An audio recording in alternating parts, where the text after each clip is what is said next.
पिछले 3 दिनों से इजराइल, गाजा और लेबनान के बीच संघर्ष थमा हुआ था, लेकिन गुरुवार को फिर से बेरूत पर मिसाइलें बरसी। इन मिसाइल हमलों में 22 लोगों की मौत हो गई, जबकि 117 लोग जख्मी हुए हैं। इजराइल ने लेबनान में सक्रिय उग्रवादी संगठन हिजबुल्लाह पर हमले तेज कर दिए हैं। इजरायली हमलों का लेबनान में ऐसा खौफ है कि सैकड़ों लोग मारे जा चुके हैं, तो वहीं लाखों लोगों ने पलायन कर लिया है।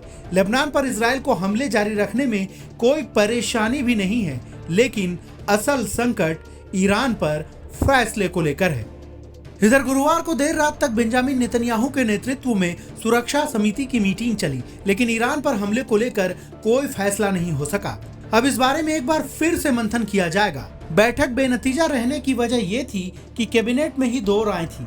एक राय थी कि ईरान पर तगड़ा हमला किया जाए, उसमें इसके पावर ग्रिड और परमाणु ठिकानों को भी निशाना बनाया जाए। वहीं कुछ लोगों का कहना था कि ईरान पर सिर्फ ताकत दिखाने के लिए हमला होना चाहिए। दरअसल अमेरिकी राष्ट्रपति जो बाइडेन ने भी 16 दिनों के बाद नेतन्याहू को फोन किया था। उनका कहना था कि ईरान के परमाणु ठिकानों को निशाना ना बनाया जाए, इससे भीषण युद्ध छिड़ सकता है और नरसंहार के हालात बन सकते हैं। यही नहीं, बाइडेन का कहना है कि ईरान के ऑयल एक्सपोर्ट फैसिलिटीज पर भी हमला ना हो। अमेरिका का कहना है कि इजराइल की ओर से ईरान के सैन्य ठिकानों पर ही हमले हों। इससे ईरान को संदेश भी जाएगा और युद्ध इस लेवल तक नहीं भड़केगा, त्रासदी जैसे हालात पैदा हो जाएं। ईरान ने 1 अक्टूबर को मिसाइल दागी थी। इसी के जवाब में इजराइल हमला करना चाहता है, लेकिन अब तक उस पर फैसला नहीं ले सका है कि आखिर अटैक कैसे किया जाए।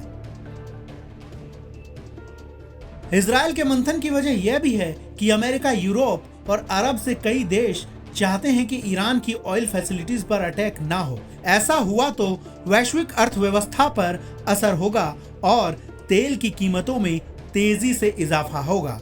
जो बाइडेन इसलिए भी रुकने की अपील कर रहे हैं ताकि उसकी छाया अमेरिकी चुनाव पर ना पड़े, जहां 5 नवंबर को मतदान होना है। ईरान के राष्ट्रपति मसूद पेजेश्कियान की शुक्रवार को रूसी राष्ट्रपति व्लादिमीर पुतिन से तुर्कमेनिस्तान में मुलाकात होने वाली है।